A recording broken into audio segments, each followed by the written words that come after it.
All right, I picked all 272 NFL regular season games. We're going through all 32 teams.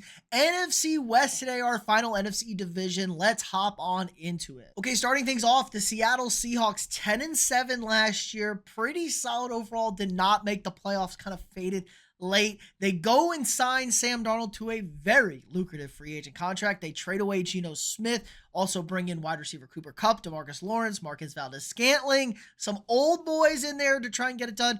They also drafted Gray Zabel and Nick Imawari in the draft. And Gray Zabel's been the talk of the town of this training camp. He's just a dog in the interior. And this team was not very good on the offensive line last year. And we saw that was a major concern for Sam Darnold down the stretch with the Vikings. Now, the question is, what kind of Sam Darnold are we going to get? We're getting a Kubiak offense coming into town. We're going to play good defense with McDonald. I'm not worried about the Seahawks defense. This is going to be one of the better defenses in the league. The question is, what is this offense going to look like? They're going to have to run the football, protect Darnold, and can we get a Sam Darnold that was a lot closer to his peaks last year than what we saw at the end there? That's going to be the make it or break it for the Seahawks. And I think this offense is going to be designed, led by JSN as your number one wide receiver, DK Metcalf and Tyler Lockett, both out of town, to be run the football with Charbonnet and Walker when he's healthy and play action. And that's what Sam Darnold was good at last year with a better running attack. The offensive line is a question mark, but I've liked what I've seen so far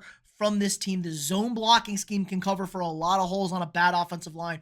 Are they going to be able to pass protect as well? Probably not, but if you can run the football and play great defense and not turn the ball over, which is what Sam Darnold got really good at down the stretch last year, I think this Seahawks team is going to be good. I think they're trending in the right direction. At first, I thought they were going to be down, but I've kind of moved to they're going to be a really solid team. The question is, are they going to be enough to make the playoffs and or win the division? At 11-6, they're definitely competing there. I got them at 11-6 this year. I think you're going to get closer to the highs of Sam Darnold. Now, ultimately, are you going to lose some big games because Sam Darnold will ultimately be see and ghost guy? Yes, but he's not going to have to do as much as he had to do last year in Minnesota. It's going to be a very run-heavy offense with a very good defense once again. A lot of short receptions for JSN, who is going to come on as one of the most electric players in the NFL at the wide receiver position. So give me the Seahawks at 11-6 this year. And did you know most of my viewers not subscribed yet? In fact, most of the viewers are brand new here. So if you're new to the channel, hit that like button, subscribe if you like this sort of content. We're going to have long form live streams or videos every single day of the football season. Okay, we have the Arizona Cardinals 8-9 last year and kind of a weird overall season. It feels like the Cardinals have hit their ceiling with Kyler Murray as their quarterback, and I am not a fan of Kyler Murray at quarterback. His body language is always atrocious. He always blames everybody else. He was coming off an injury, and he does have some moments. He's an incredible athlete, but also I think he struggles to see over the offensive line. He's like just so small. Now they do have one of the best tight ends in the game in Trey McBride, and he just got handsomely paid. And the defense is okay. It's got some ups and downs. They did add Josh Sweat. They did add Dalvin Tomlinson. They had Calais Campbell and cornerback Will Johnson and defensive tackle Walter Nolan, those two in the draft. So they really are attacking this defense for Gannon. But I just think this Cardinals team is doomed to fail. Ultimately, I do not like Marvin Harrison Jr. as your number one wide receiver. He bulked up for some reason. He was already average to mediocre to bad sometimes at separation. He's got good route running, but he just can't get separation. You're only going to be slower now. Now, maybe the muscles help him with contested catches. I don't know. It's starting to reek like a bust right now at the wide receiver position. So I'm just not in on this Cardinals team. James Conner is another year older. The running game kind of all over the place. The offensive line up and down.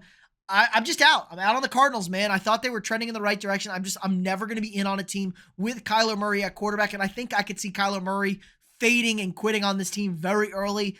Surprisingly, somebody's got to be a surprise bad team. And I think it's the Cardinals this year. I got the Cardinals going 4-13, really struggling all around this year. I think they're going to be a big letdown team for the 2025 season. I just don't see it clicking right now at the quarterback spot. And I just don't trust Jonathan Gannon. I have not seen enough in his few seasons. Kind of like Shane Steichen.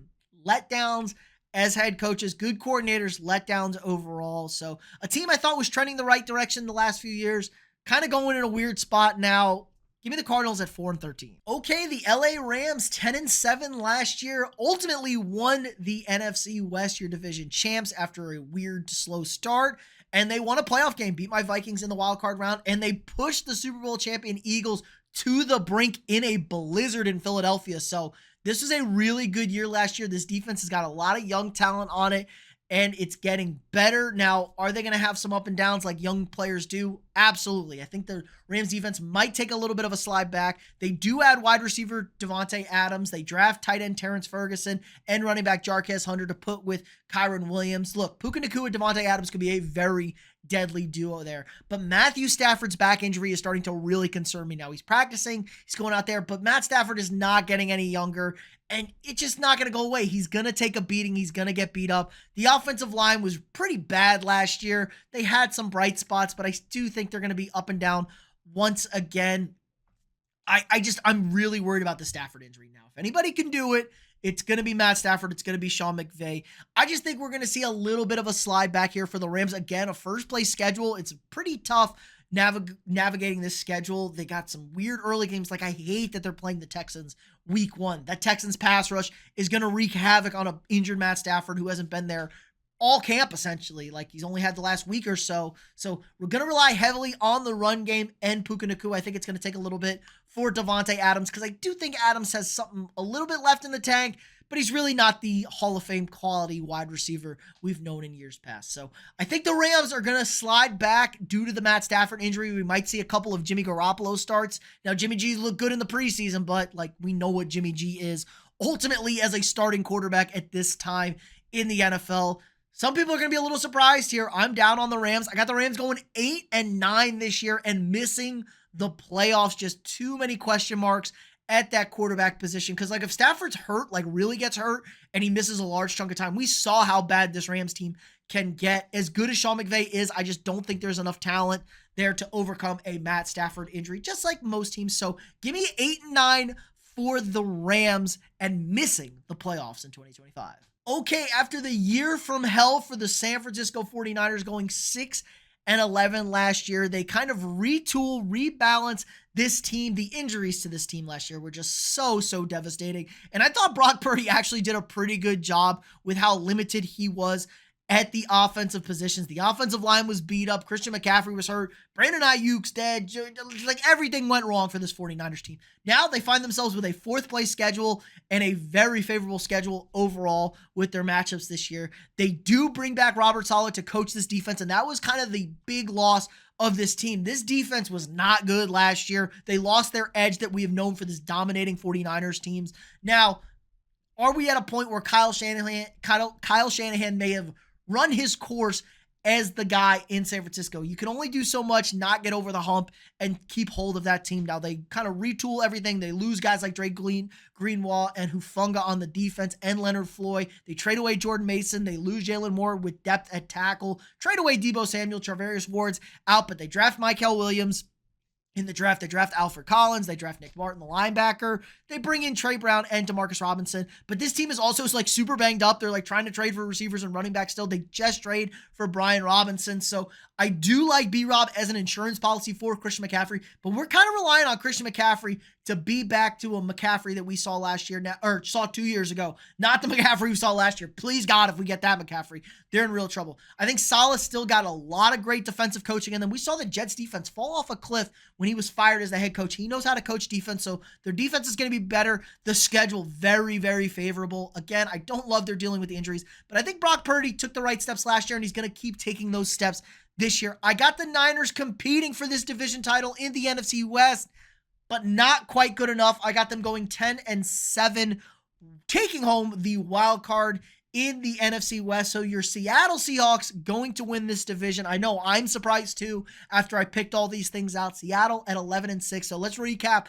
this. Seattle at 11-6, winning your division. The 49ers 10-7, but they do get into the playoffs with that wild card spot. The LA Rams, a down season for them, 8-9, missing the playoffs. Too many concerns with Matthew Stafford.